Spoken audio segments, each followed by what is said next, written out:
Vasily Kandinsky was born in Moscow, Russia on December 4, 1866. His parents, who were musicians, divorced when he was 5 and he went to live with his aunt.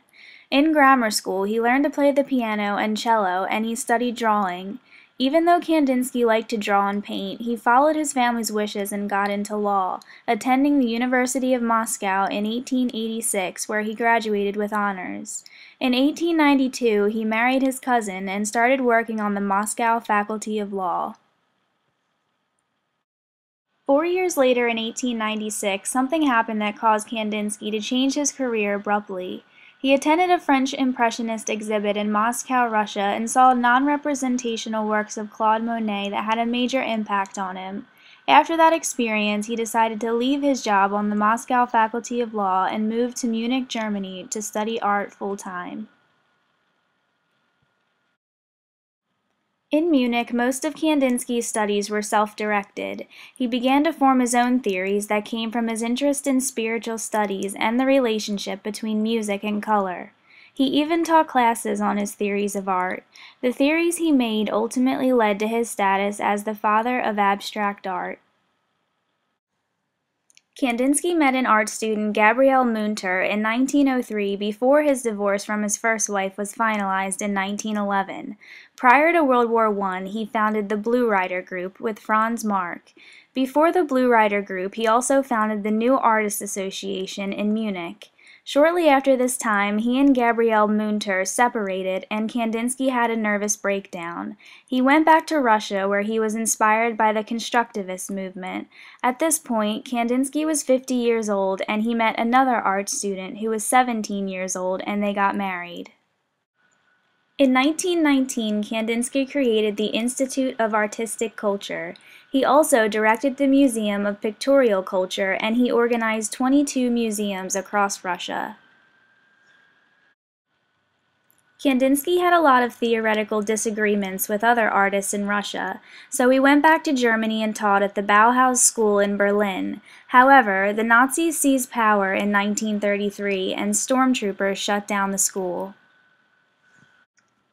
In 1937, Kandinsky's works were featured in the Degenerate Art Exhibition in Munich. A total of 57 of his works were taken by the Nazis.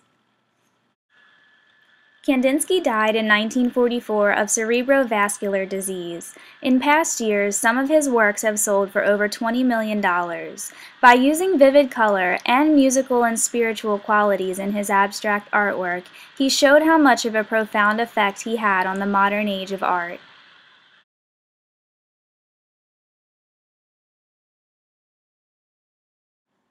This first painting, titled The White Dot, was painted in 1923 while Kandinsky was teaching at the Bauhaus School in Berlin. In the painting, the shades of white are meant to represent life, and the curved black shapes are meant to represent death. The white dot is supposed to be the focal point of the painting because your eye is drawn to the upper right corner, and you follow the painting down from there.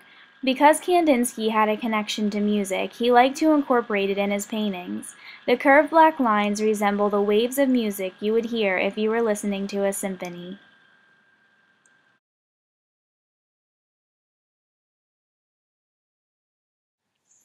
This next painting, titled The Blue Rider, was completed in 1903. It's one of Kandinsky's most important paintings from the early 1900s because he painted it before he started to incorporate music into his works. The rider of the horse is speeding through a meadow and wearing a blue cloak. It's most likely fall because of the color of the leaves on the trees in the background. Because of the abstractness of this painting, a lot of other artists came up with their own representations of it. Some think that the rider is holding a child. Kandinsky liked to allow others to have their own representations of his paintings, and he used this technique more and more as his art became more abstract later in his career.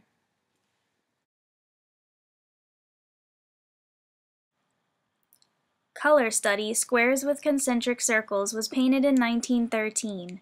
It is one of Kandinsky's most treasured and recognized works. There are 12 sections of circles that are inside square angles. The point of the painting is to bring out a lot of feeling and emotion with the color choices. The use of bright colors mixed with more earthy hues makes it mesmerizing to look at. It's supposed to increase brain activity by making the viewer process earthy tones and bright colors all at once. Squares with concentric circles is known as one of the greatest works of abstract art in history. With this painting, Kandinsky showed he was a leader of the abstract genre. This painting, titled Yellow, Red, Blue, was completed in 1925. One of the first things that sticks out about this painting is that it has bright, vivid colors. The use of different shapes like squares, circles, and rectangles are meant to provoke thought in the viewer. Another interesting part about this painting is that the left and right sides are visibly different. The left side has warmer colors and more recognizable shapes, and the right side has cooler colors with more abstract shapes. The two different sides are meant to give the viewer varied emotions. Another one of Kandinsky's popular paintings was Improvisation 31, Sea Battle. If you look at the center of the painting, you can see two triangles outlined in black. The two triangles could symbolize two fighting or battling ships. The sharpness of the shapes might also represent violence. There are also a couple of red smears of paint in the upper right-hand corner and the lower left-hand corner of the painting, which could represent blood. This is another painting where many viewers have different interpretations, and that is exactly what Kandinsky wanted.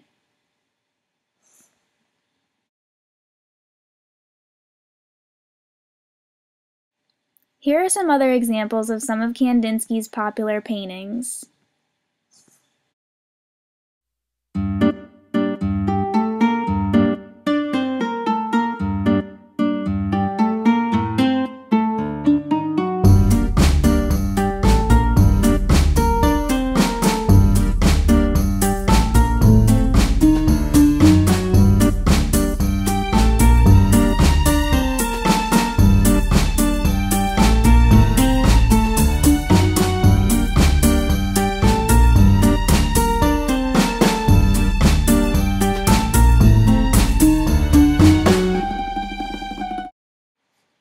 Overall, Vasily Kandinsky changed the art world by introducing a new abstract style of art.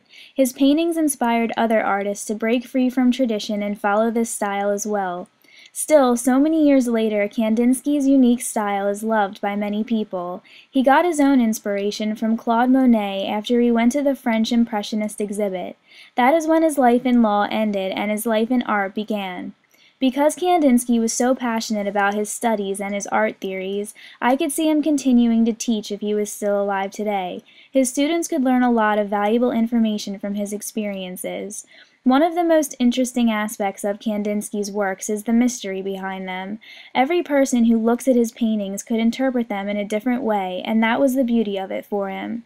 His paintings had a profound effect on the world of modern art, and his interesting abstract style helped pave the way to success for other artists after him.